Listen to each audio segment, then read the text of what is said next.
Selamat datang di channel Dormanu Tagalog.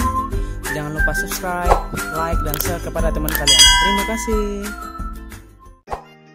Kembali lagi bersama saya Dormanu Tagalog.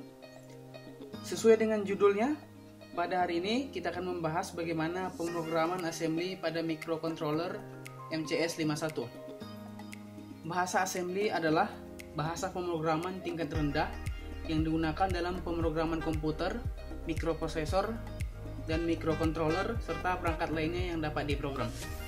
Bahasa assembly mengimplementasikan representasi atas kode mesin dalam bentuk simbol-simbol yang secara relatif lebih dapat dipahami oleh manusia. Berbeda halnya dengan bahasa-bahasa tingkat tinggi yang berlaku umum, bahasa assembly biasanya mendukung secara spesifik untuk suatu ataupun beberapa jenis arsitektur komputer tertentu. Dengan demikian, portabilitas bahasa assembly tidak dapat menandingi bahasa-bahasa lainnya yang merupakan bahasa pemrograman tingkat tinggi.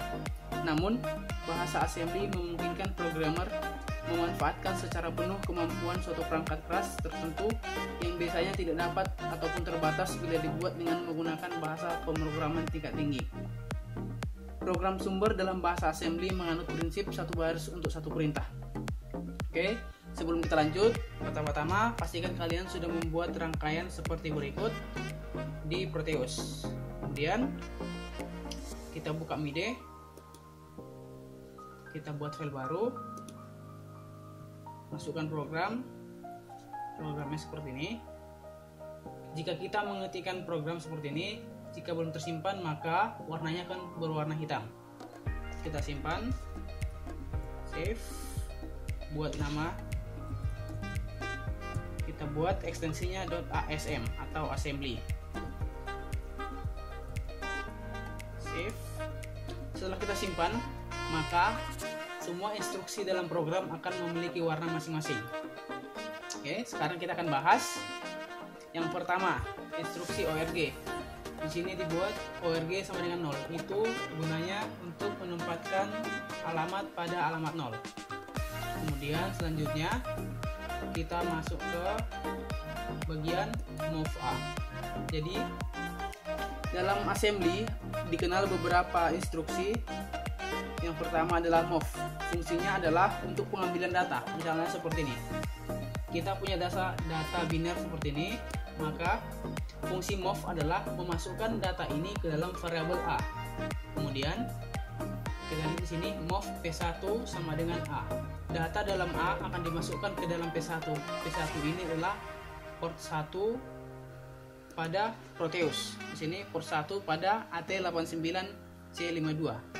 Jadi kalau misalnya kita mau membuat di port yang lain, misalnya P0, P2 atau P3, kita tinggal mengganti di sini. Misalnya kita ubah jadi P0, P2 atau P3.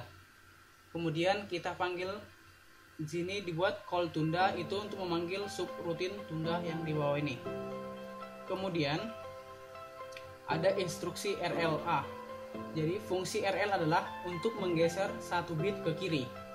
Jika kita ingin menggeser satu bit ke kanan, kita pakai instruksi RR. Jadi misalnya seperti ini, dia dibuat RLA, berarti dia menggeser satu bit di dalam variabel A. Jadi tadi kita punya dalam variabel A itu adalah data ini, maka isi A di sini adalah 000 00010.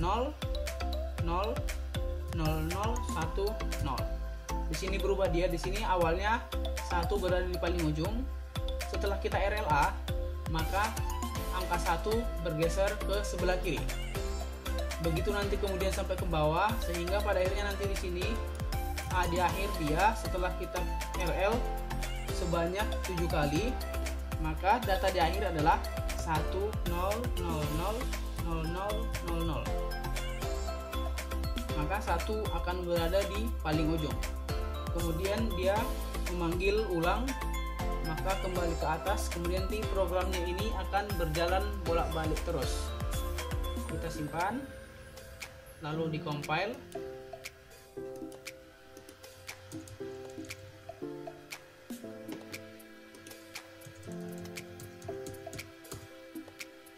Kita simpan, lalu dikompil. Kemudian kita ke Proteus, Untuk memasukkan program, kita klik kanan, edit properties, program file, kita pilih program yang sudah kita buat tadi, baru oke. Kemudian kita jalankan. Sesuai program tadi, dia menggeser per 1 bit ke kiri. Jadi kita perhatikan di sini, bit paling ujung adalah P10, kemudian paling akhir adalah P17. Jadi program akan menggeser 1 bit ke kiri terus menerus, begitu sampai selanjutnya. Kita akan mencoba mengubahnya. Sekarang kita akan mencoba mengubah program menjadi RR. Kita ubah semua menjadi RR. Compile.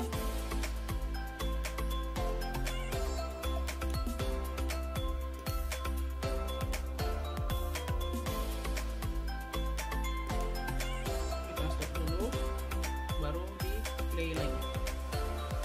Setelah kita ubah menjadi RR, maka jalan lampu akan menjadi kebalikan yang pertama tadi. Jadi kira-kira demikian. Jika ada teman-teman yang ingin bertanya, boleh diberikan komentar. Jangan lupa subscribe, like, dan share. Terima kasih.